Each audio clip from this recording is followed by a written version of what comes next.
வணக்கம் வணக்கம் வணக்கம் நண்பர்களே. அதாவது தினம்தோறும் பார்த்திங்கன்னா இபிஎஸ் மற்றும் ஓபிஎஸ் இடையே நடந்துகிட்ருக்கிற அந்த கட்சியின் போராட்டங்கள் பற்றி நமக்கு எல்லாருக்குமே தெரியும். அதில் பார்த்திங்கன்னா இப்போ திடுக்கிடும் தகவலாக ஒரு திருப்பு முனையாக அமைஞ்சிருக்குன்னே சொல்லலாம். ஏன்னா அதிமுக கட்சியில் பார்த்திங்கன்னா எல்லாமே நான் தான் அப்படின்ற மாதிரி எடப்பாடி சொல்லிகிட்டு இருக்கிறாரு. அதற்கிடையில் ஓபிஎஸ் ஐயா அவர்களும் பார்த்திங்கன்னா அந்த அதிமுக கட்சிக்கே ஒரு சொத்து நான் தான் அப்படின்ற மாதிரி அவரும் ஒரு பக்கம் சொல்லிட்டு ரெண்டு பேருக்கு இடையிலே பார்த்திங்கன்னா மோதல் தினம்தோறும் ஏற்பட்டுருக்கு.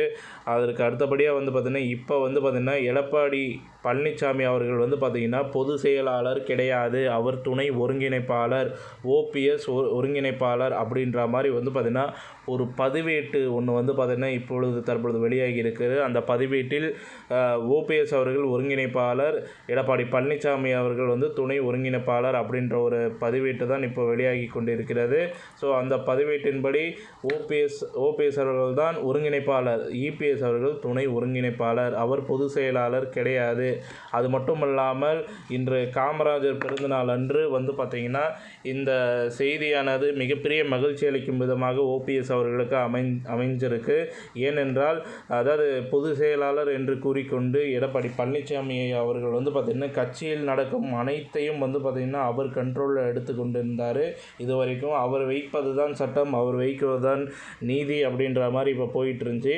ஆனால் தற்பொழுது வெளியாகி உள்ள இந்த பதிவேட்டுனால் பார்த்திங்கன்னா தற்பொழுது எடப்பாடி பழனிசாமி அவர்கள் பார்த்திங்கன்னா ஓரங்கட்டப்படுவார் அப்படின்ற மாதிரி சொல்லப்பட்டிருக்கு. அது மட்டும் இல்லாமல் தேர்தல் ஆணையத்தில் உள்ள பதிவேட்டுகளில் பார்த்திங்கன்னா மறைத்து இந்த இபிஎஸ் தரப்பு பார்த்திங்கன்னா மோசடி செஞ்சுருக்கிறாங்க. அதிமுக பார்த்திங்கன்னா எக்ஸ் செய்தி தொடர்பாளர் புகழேந்தி பார்த்திங்கன்னா இதை புகார் அளிச்சிருக்கிறாரு.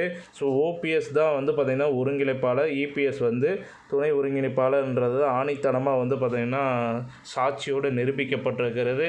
அது மட்டும் இல்லாமல் இந்த அதிமுக கட்சி என்னது, கொடி என்னது, கொடியை யாரும் எடுக்கக்கூடாது அப்படின்ற பார்த்திங்கன்னா பல உரிமை குரல் பார்த்திங்கன்னா எடப்பாடி பழனிசாமி அவர் கொடுத்துருக்கிறாரு.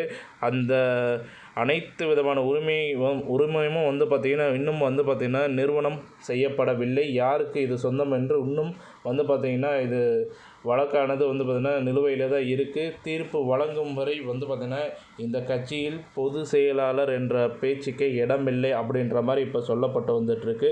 பொறுத்திருந்து பார்ப்போம், அதிமுக கட்சி யாரிடம் வசமாக போகிறது, இபிஎஸ் இடமா அல்லது ஓபிஎஸ் இடமா என்பதை அடுத்த ஒரு செய்தியில் நாம் எதிர்பார்க்கலாம். இந்த தகவல் பிடிச்சிருந்தால் நம்ம வீடியோவை லைக் பண்ணுங்கள், ஷேர் பண்ணுங்கள், மறக்காமல் சேனலை சப்ஸ்கிரைப் பண்ணி பெல் ஐக்கானை கிளிக் பண்ணி வச்சுக்கோங்க. நன்றி, வணக்கம்.